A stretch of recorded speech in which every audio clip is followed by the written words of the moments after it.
narraciones de vida de santos y santas, el inspirador ejemplo a seguir para el combate católico de hoy. Le invitamos a conservar la doctrina católica y la verdad depositada por nuestro Señor Jesucristo.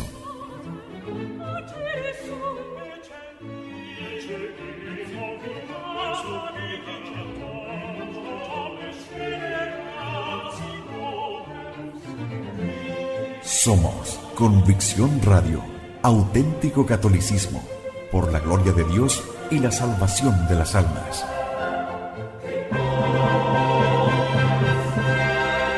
Convicción Radio.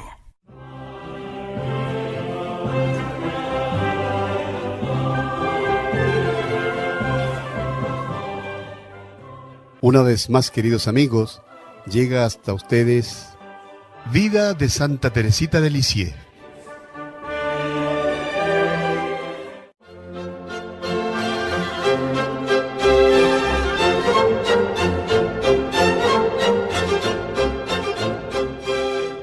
El domingo 20 de noviembre, después de habernos vestido según la etiqueta del Vaticano, es decir, de negro, con mantilla de encaje en la cabeza, y habernos adornado con un medallón de León XIII, suspendido en una cinta azul y blanca, hicimos nuestra entrada en el Vaticano y nos dirigimos hacia la capilla del Soberano Pontífice. Nuestra emoción fue muy honda al verlo entrar para celebrar la misa a las 8. Bendijo a los numerosos peregrinos reunidos a su alrededor, subió las gradas del altar y nos mostró, por su piedad digna del vicario de Jesús, que era verdaderamente el Santo Padre. Me latía fuertemente el corazón y mis plegarias fueron muy ardientes en el momento en que Jesús descendía entre las manos de su pontífice. Entretanto, yo rebosaba de confianza. El evangelio de ese día contenía estas palabras fascinantes: No teman, rebañito mío, ha sido del agrado de mi Padre darles el reino. Yo no temía, por cierto. Al contrario, esperaba que muy pronto me pertenecería el reino del Carmelo. No pensaba entonces en estas otras palabras de Jesús: les preparo mi reino como mi Padre me lo ha preparado a mí. O sea, les reservo cruces y pruebas. Así serán dignos de poseer ese reino por el que suspiran ustedes, puesto que ha sido necesario que Cristo sufriera y entrase así en su gloria. Si ustedes quieren estar junto a Él, han de beber el cáliz que Él bebió. Este cáliz me fue presentado por el Santo Padre y mis lágrimas se mezclaron a la amarga bebida que se me ofrecía. Después de la misa de acción de gracias que siguió a la de su santidad, comenzó la audiencia. León XIII estaba sentado en un gran sillón. Vestía sencillamente una sotana blanca y museta del mismo color, y en la cabeza llevaba solo el solideo. A su alrededor, de pie, cardenales, arzobispos, obispos, pero los vi en general, pues toda mi atención iba hacia el Santo Padre. Pasábamos delante de él en procesión, cada peregrino se arrodillaba por turno, besaba el pie y la mano de León XIII, recibía su bendición y 2 guardias nobles le daban un toque de rúbrica para que se levantara. Al peregrino, pues me explicó tan mal que podía entender siquiera el Papa. Antes de entrar en el aposento pontificio, estaba muy bien decidida a hablar, pero sentí que mi coraje desfallecía cuando vi a la derecha del Santo Padre a Monseñor Benoît. Casi en ese mismo instante se nos dijo de su parte que se nos prohibía hablar a León XIII, pues la audiencia se estaba prolongando por demás. Me volví hacia mi querida Celina a fin de inquirir su parecer. «Habla», me dijo. Un instante después estaba a los pies del Santo Padre. Besé su sandalia y él me presentó su mano, pero en vez de besarla, Junté mis manos y levantando hacia él mi rostro bañado en lágrimas, exclamé: Santísimo Padre, tengo que pedirle una gracia muy grande. Entonces el soberano pontífice inclinó su cabeza hacia mí, de manera que mi cara casi tocaba la suya, y vi sus ojos negros y profundos clavándose sobre mí y penetrando hasta el fondo de mi alma. Santísimo Padre, le dije, en honor de vuestro jubileo, permitidme entrar al Carmelo a los 15 años. Sin duda, me temblaba la voz por la emoción, pues volviéndose hacia Monseñor Reveroni, que me miraba con extrañeza y disgusto, el Santo Padre le dijo: no comprendo muy bien. Si Dios lo hubiera permitido, hubiera sido fácil para Monseñor Reveroni obtenerme lo que yo deseaba, pero Dios quería darme cruz y no consuelo. Santísimo Padre, respondió el vicario general, es una niña que desea entrar al Carmelo a los 15 años, pero los superiores están actualmente examinando la cuestión. Pues bien, hija mía, respondió el Santo Padre, mirándome bondadosamente, haz lo que te digan los superiores. Entonces, apoyando las manos sobre sus rodillas, hice una última tentativa y dije con voz suplicante: oh Santísimo Padre, si dijerais que sí, todo el mundo lo querría. Me miró fijamente y pronunció estas palabras marcando cada sílaba: vamos, vamos, entrarás si Dios así lo quiere. Hablaba con acento tan penetrante y convencido que todavía me parece oírlo. Alentada por la bondad del Santo Padre, quería seguir hablando, pero los dos guardias nobles me tocaron delicadamente para que me levantara.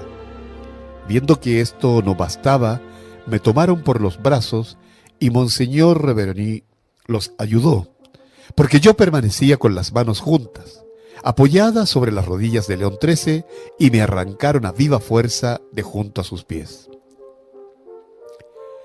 Mientras era arrebatada de esta manera, el Santo Padre posó su mano sobre mis labios, luego la levantó para bendecirme. Entonces mis ojos se llenaron de lágrimas y Monseñor Reveroni pudo contemplar al menos tantos diamantes como los que había visto en Bayeux. Los dos guardias nobles me llevaron, por decirlo así, hasta la puerta, y allí un tercero me dio una medalla de León XIII. Celina, que venía detrás mío, había sido testigo de la escena que acababa de tener lugar. Casi tan emocionada como yo, tuvo sin embargo el valor de pedir al Santo Padre una bendición para el Carmelo. Monseñor Reveroni, con voz fastidiada, respondió: ya está bendecido el Carmelo. El bondadoso Santo Padre repitió con dulzura: ah, por cierto que está bendecido. Papá había acudido a los pies de León XIII con los hombres antes que nosotros. Monseñor Reveroni había estado muy amable con él, presentándolo como el padre de 2 carmelitas.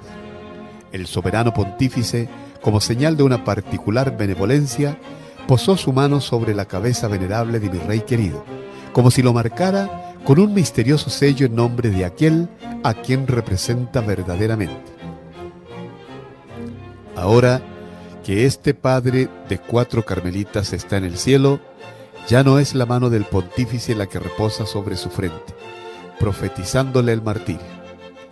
Es la mano del esposo de las vírgenes, el Rey de la Gloria, la que hace resplandecer la cabeza de su fiel servidor. Y nunca jamás dejará de reposar esa mano adorada sobre la frente por ella glorificada. Mucha pena sintió mi querido papá al verme salir llorando de la audiencia. Hizo cuanto pudo para consolarme, pero fue en vano. En lo profundo de mi corazón tenía una rara paz, porque había hecho todo lo que me había sido posible para responder a lo que me pedía Dios. Pero esta paz estaba en lo profundo, mientras que la amargura llenaba mi alma, porque Jesús callaba y parecía ausente. Nada me revelaba su presencia. Ese día tampoco se atrevió el sol a brillar, y el hermoso cielo azul de Italia, cargado de nubes oscuras, no cesó de llorar junto conmigo. Todo había terminado para mí. Mi viaje no me ofrecía ya ningún atractivo, puesto que su finalidad había fallado. Sin embargo, las últimas palabras del Santo Padre hubieran debido consolarme. ¿No eran acaso una verdadera profecía? A pesar de todos los obstáculos, lo que Dios quiso se ha cumplido. No permitió a las criaturas hacer lo que querían, sino lo que Él quería. Desde hacía algún tiempo me había ofrecido al niño Jesús para ser su juguetito. Le había dicho que no me empleara como esos juguetes de lujo que los niños tienen que contentarse con mirar sin atreverse a tocar, sino como una pelotita sin ningún valor que él pudiese tirar al suelo, empujar con el pie, pinchar, abandonar en un rincón o apretar contra su corazón si le gustaba. En una palabra, yo quería divertir al niño Jesús, darle gusto, satisfacer sus caprichos infantiles, y él había escuchado mi súplica. En Roma, Jesús pinchó su juguetito, quiso ver lo que tenía dentro, y cuando lo vio, contento con su descubrimiento, dejó caer su pelotita y se durmió. ¿Qué es lo que hizo durante su dulce sueño y qué fue de la pelotita abandonada? Jesús soñó que se seguía divirtiendo con su juguete, dejándolo y tomándolo, y que luego, después de haberlo hecho rodar bien lejos, lo apretaba contra su corazón sin soltarlo nunca más de su manecita. Usted comprende, madre querida, qué triste estaba la pelotita al verse por el suelo. Sin embargo, no cesaba de esperar contra toda esperanza. Algunos días después de la audiencia del Santo Padre, papá fue a visitar al buen hermano Simeón y se encontró allí con Monseñor Reveroni, que se mostró muy amable. Papá le reprochó sonriente por no haberme ayudado en mi difícil empresa. Luego contó la historia de su reina al hermano Simeón. El venerable anciano lo escuchó con mucho interés y hasta tomó notas y dijo conmovido: eso no se ve en Italia. Creo que esta entrevista causó muy buena impresión a Monseñor Reveroni, quien en adelante no dejó de demostrarme que por fin estaba convencido de mi vocación. Al día siguiente de la jornada memorable, por la mañana, tuvimos que seguir viaje a Nápoles y Pompeya. En honor nuestro, el Vesubio tronó todo el día, lanzando con sus cañonazos una espesa columna de humo. Las huellas que ha dejado sobre las ruinas de Pompeya son espantosas. Muestran el poder de Dios, que mira la tierra y ella tiembla, toca los montes y humea. Me hubiera gustado pasearme sola en medio de las ruinas, pensar en la fragilidad de las cosas humanas. Pero el número de los viajeros robaba a la ciudad destruida gran parte de su encanto melancólico. Todo lo contrario ocurrió en Nápoles, donde el gran número de coches con 2 caballos dio magnificencia a nuestro paseo al monasterio de San Martín, ubicado en la cima de una alta colina que domina toda la ciudad. Lamentablemente, los caballos de nuestro coche se desbocaban a cada momento y más de una vez creí llegada mi última hora. De nada le valía al cochero repetir constantemente la palabra mágica de los conductores italianos: «Apipau, apipau». Los pobres caballos querían hacer volcar el coche. Por fin gracias a la protección de nuestros ángeles custodios, llegamos a nuestro magnífico hotel. Durante todo nuestro viaje nos alojamos en hoteles principescos. Jamás me había visto rodeada de tanto lujo. Sería el caso decir que la riqueza no constituye la felicidad, pues yo hubiera sido más feliz bajo un techo de paja, con la esperanza del Carmelo, que entre habitaciones opulentas, escaleras de mármol blanco, tapices de seda, pero con la amargura en el corazón. Comprendí muy bien que la alegría no se halla en los objetos que nos rodean, sino en lo más íntimo del alma, y que se la puede poseer tanto en una prisión como en un palacio. La prueba es que soy más feliz en el Carmelo, aún en medio de pruebas interiores y exteriores, que en el mundo, rodeada de las comodidades de la vida y sobre todo de las dulzuras del hogar paterno. Mi alma estaba sumida en la tristeza, pero al exterior yo era la misma, pues creía que mi pedido al Santo Padre había quedado oculto. Pronto me convencí de lo contrario. Habíamos quedado en el vagón solas, Celina y yo. Los demás peregrinos habían bajado al restaurante aprovechando unos minutos de parada. Vi a Monseñor Legoux, vicario general de Coutances. Lo vi abrir la portezuela mientras me decía con mirada sonriente: «¿Y bien, cómo está nuestra pequeña Carmelita?». Me di cuenta entonces de que toda la peregrinación conocía mi secreto. Felizmente nadie me habló de ello, pero por la manera simpática con que me miraban, entendí que mi pedido no había producido mal efecto. Al contrario. En la ciudad de Asís tuve ocasión de subir al coche de Monseñor Revereney, favor que no fue acordado a ninguna dama durante el largo viaje. Obtuve así este privilegio. Después de haber visitado los lugares perfumados por las virtudes de San Francisco y Santa Clara, habíamos terminado nuestro recorrido en el monasterio de Santa Inés, hermana de Santa Clara. Había contemplado a mi gusto la cabeza de la santa, cuando al retirarme, una de las últimas, me di cuenta que había perdido mi cinturón. Lo busqué en medio de la multitud. Un sacerdote se apiadó de mí y me ayudó, pero después de habérmelo encontrado, lo vi alejarse y me quedé sola buscando, pues tenía el cinturón, pero no me lo podía poner, pues le faltaba la hebilla. Por fin la vi brillar en un rincón. Tomarla y ajustarla fue cosa de un instante, pero la búsqueda interior había sido más larga. Resultado, grande fue mi asombro de verme sola junto a la iglesia. Los numerosos coches habían desaparecido todos, a excepción del coche de Monseñor Revereney. ¿Qué hacer? ¿Tendría que correr en pos de los coches que ya no estaban al alcance de mi vista? ¿Tendría que exponerme a perder el tren con la consiguiente inquietud de mi querido papá? ¿O bien solicitaría un lugar en la calesa de Monseñor Revereney? Me resolví por esto último.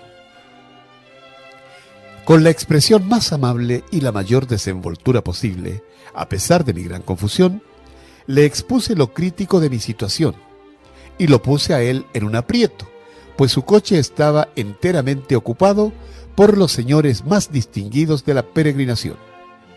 Imposible encontrar ni un sitio más. Pero un señor muy galante se apresuró a descender, me cedió su lugar y él tomó asiento modestamente junto al cochero. Yo parecía una ardilla caída en una trampa. Estaba muy lejos de sentirme cómoda en medio de esos grandes personajes y sobre todo del más temible frente al cual estaba yo sentada. Sin embargo, estuvo muy amable conmigo, interrumpiendo de tiempo en tiempo su conversación con los señores para hablarme del Carmelo. Antes de llegar a la estación, todos los grandes personajes sacaron sus grandes carteras para darle dinero al cochero, que ya estaba pago. Hice como ellos y tomé mi carterita, pero Monseñor Revenori no consintió que yo sacase mis moneditas y prefirió dar una grande en nombre de los dos. Otra vez me encontré junto a él en un transporte. Fue aún más amable y prometió hacer todo lo que pudiese para que yo entrara al Carmelo. Aunque ponían un poco de bálsamo a mis heridas, estos breves encuentros no impidieron que el regreso fuese mucho menos agradable que la ida, pues ya no tenía la esperanza del Santo Padre. No encontraba ningún socorro en la tierra, que me pareciera un desierto árido y sin agua. Toda mi esperanza estaba puesta en Dios solo. Acababa de hacer la experiencia de que es mejor recurrir a Él que a sus santos. Sin embargo, la tristeza de mi alma no me impedía interesarme mucho por los lugares santos que visitábamos. Me dio alegría poder contemplar en Florencia a Santa Magdalena de Pasis, en medio del coro de las Carmelitas que nos abrieron la reja. Como no sabíamos cómo gozar de este privilegio y muchas personas deseaban tocar con sus rosarios el sepulcro de la Santa, y yo era la única que podía pasar la mano a través de la reja que nos separaba, todo el mundo me traía los rosarios y yo estaba muy orgullosa de mi oficio. Siempre encontraba el modo de tocarlo todo. Por ejemplo, en la iglesia de la Santa Cruz de Jerusalén, en Roma, pudimos venerar varios trozos de la verdadera cruz, 2 espinas y uno de los sagrados clavos encerrado en un magnífico relicario de oro trabajado, pero sin vidrio.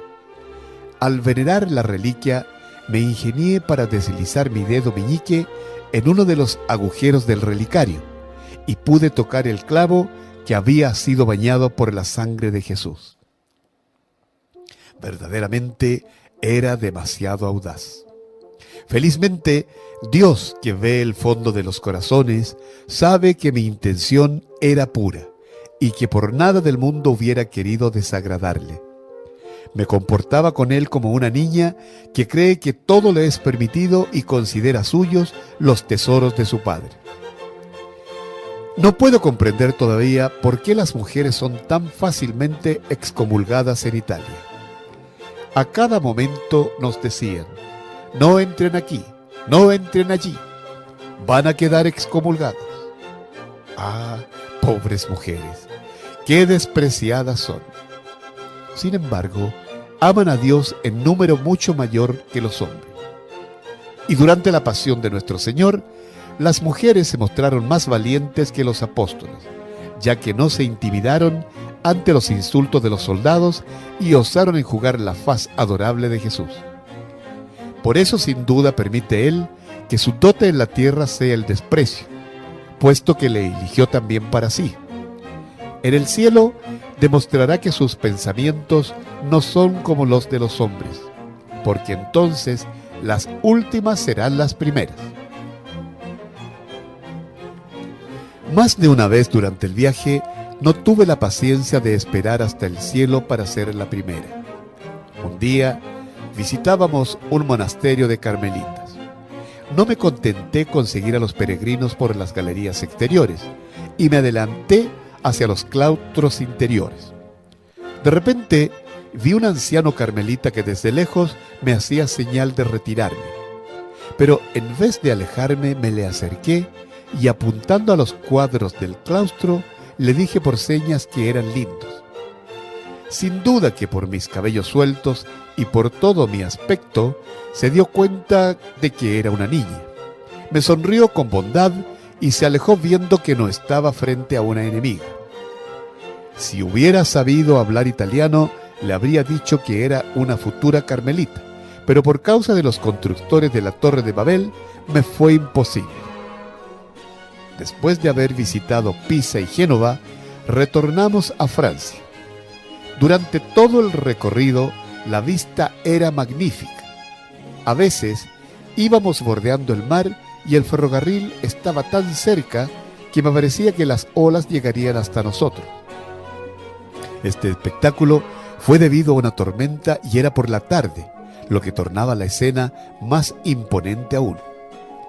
Otras veces, praderas cubiertas de naranjos cargados de frutos maduros, olivos verdes con follaje transparente, graciosas palmeras. A la caída de la tarde, los pequeños puertos de mar se iluminaban con multitud de luces, mientras en el cielo titilaban las primeras estrellas. Cuánta poesía llenaba mi alma a la vista de todas estas cosas que veía por primera y última vez en mi vida. Las veía desvanecerse sin pena, pues mi corazón aspiraba a otras maravillas. Había contemplado suficientemente las bellezas de la tierra. El objeto de mis deseos eran las del cielo, y para darlas a las almas, yo quería tornarme prisionera. Pero antes de ver abiertas ante mí las puertas de la prisión bendita por la que suspiraba, me sería necesario todavía luchar y sufrir. Así lo sentía al regresar a Francia, aunque mi confianza era tan grande que no cesaba de esperar que me sería permitido entrar el 25 de diciembre. Apenas llegados a Lisieux, nuestra primera visita fue para el Carmelo. ¡Qué entrevista aquella! Después de un mes de separación, teníamos tantas cosas que contarnos. Ese mes me pareció larguísimo y durante el mismo aprendí más que durante muchos años. Madre querida, qué dulce fue para mí volverla a ver, abrirle mi alma herida. Usted sabía comprenderme tan bien y le bastaba una palabra, una mirada para adivinarlo todo. Yo me había abandonado completamente. Había hecho cuanto de mí dependía, hasta hablar al Santo Padre. Por lo tanto, no sabía qué otra cosa debía hacer. Usted me aconsejó que escribiese a Monseñor y le recordara su promesa. Lo hice inmediatamente, lo mejor que pude, pero en términos que mi tío encontró un tanto simples. Rehizo mi carta. En el momento en que iba a despacharla, recibí una de usted en la que me decía que no escribiera, que esperase algunos días. Obedecí enseguida, pues estaba segura que era el medio mejor para no equivocarme. Por fin, 10 días antes de Navidad, partió mi carta. Muy convencida de que la respuesta no se haría esperar, iba todas las mañanas después de misa al correo con papá. Creía encontrarme con el permiso para emprender vuelo, pero cada mañana me traía una nueva decepción, que, no obstante, no desmoronaba mi fe. Pedía a Jesús que rompiera mis ataduras. Las rompió, pero de una manera totalmente diferente de lo que yo esperaba. Llegó la hermosa fiesta de Navidad, pero Jesús no despertó. Dejó por el suelo a su pelotita sin mirarla siquiera. Me dirigía a la misa de medianoche con el corazón desgarrado, pues había contado con asistir a ella detrás de la reja del Carmelo. Fue esta una prueba muy grande para mí, pero aquel cuyo corazón vela me hizo comprender que a quienes tienen fe, como un grano de mostaza les concede milagros y que hace cambiar de lugar las montañas a fin de confirmar su fe tan débil aún. Para sus íntimos, para su madre, no obra milagros antes de haber probado su fe. ¿No dejó acaso que Lázaro muriese aunque Marta y María le habían mandado decir que estaba enfermo? En las bodas de Caná, cuando la Santísima Virgen pidió a Jesús que auxiliase al dueño de casa, ¿no le respondió acaso que su hora no había llegado aún? Pero después de la prueba, qué grande fue la recompensa. El agua se convirtió en vino. Lázaro resucita. Así obró Jesús con su Teresita. Después de haberla probado por mucho tiempo, colmó todos los deseos de su corazón. En la tarde de esa fiesta radiante que para mí había transcurrido en la aflicción, fui a ver a las carmelitas. Grande fue mi sorpresa cuando, al abrirse la reja, vi un encantador niño Jesús que en su mano tenía una pelotita sobre la cual estaba escrito mi nombre. Las carmelitas, en lugar de Jesús demasiado pequeño para hablar, me cantaron un canto compuesto por mi madre querida. Cada palabra derramaba en mi alma muy dulce consuelo. Jamás olvidaré esta delicadeza maternal que siempre me colmó de la más exquisita ternura. Les agradecí con lágrimas de alegría y luego les conté la sorpresa que Celina me había preparado para cuando regresáramos de la misa de medianoche. Había encontrado en mi cuarto, flotando en un gran recipiente, una navecilla en la cual dormía el niño Jesús con una pelotita cerca suyo. Sobre la blanca vela Celina había escrito estas palabras: duermo, pero mi corazón vela. Y sobre la nave estaba esta sola palabra: abandono. Si Jesús me hablaba todavía a su noviecita, si sus divinos ojos permanecían cerrados, por lo menos se le manifestaba por medio de almas que sabían comprender todas las delicadezas y el amor de su corazón.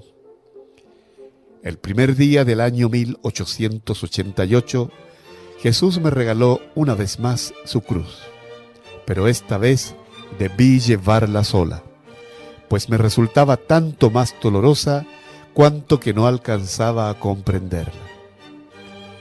Una carta de la Madre María de Gonzaga me anunciaba que el 28, fiesta de los Santos Inocentes, había llegado la respuesta de Monseñor, pero que no me lo había comunicado porque había decidido que mi entrada sería recién después de Cuaresma. No pude contener las lágrimas ante el pensamiento de tan larga dilación. Esta prueba revistió un carácter muy particular para mí. Del lado del mundo veía rotas mis amarras, pero el Arca Santa negaba esta vez la entrada a la pobre palomita. Estoy segura que me han de haber tenido por muy poco razonable al ver que no aceptaba con alegría estos 3 meses de exilio, pero ciertamente, aunque no lo parezca, esta prueba fue muy grande y me hizo crecer mucho en abandono y demás virtudes. ¿Cómo transcurrieron estos 3 meses tan ricos en gracias para mi alma? En un primer momento pensé que no me tomaría la molestia de llevar una vida tan bien ordenada como de costumbre, pero pronto comprendí el precio del tiempo que se me ofrecía y resolví entregarme más que nunca a una vida seria y mortificada. Al decir mortificada, no quiero hacer creer que hacía penitencias. ¡Ay! Jamás he hecho ninguna. Lejos de parecerme a esas almas hermosas que desde su infancia practicaban toda clase de mortificaciones, no sentía por ello ningún atractivo. Esto provenía, sin duda, de mi cobardía, pues hubiera podido, como Celina, inventar 1000 maneras de sufrir. En cambio, siempre dejé que me trataran entre algodones y me engordaran como un pajarillo que no necesita hacer penitencia. Mis mortificaciones consistían en domar mi voluntad, siempre pronta a salirse con la suya, en retener una palabra de réplica, en prestar pequeños servicios sin hacerlos valer, en sentarme sin apoyar la espalda, etc. Practicando estas naderías, me preparaba a ser esposa de Jesús, y no puedo expresar cuán dulces recuerdos ha dejado en mí esta espera. 3 meses pasan muy rápidamente. Por fin llegó el momento tan ardientemente deseado.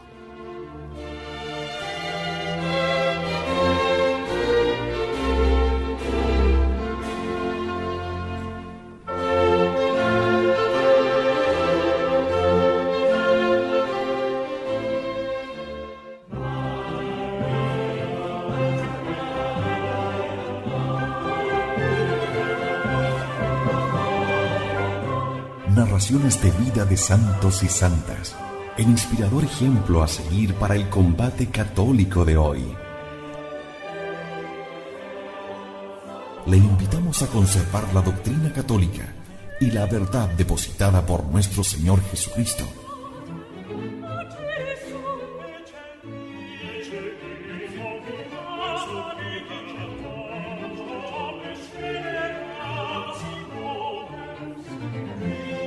Somos Convicción Radio, auténtico catolicismo, por la gloria de Dios y la salvación de las almas.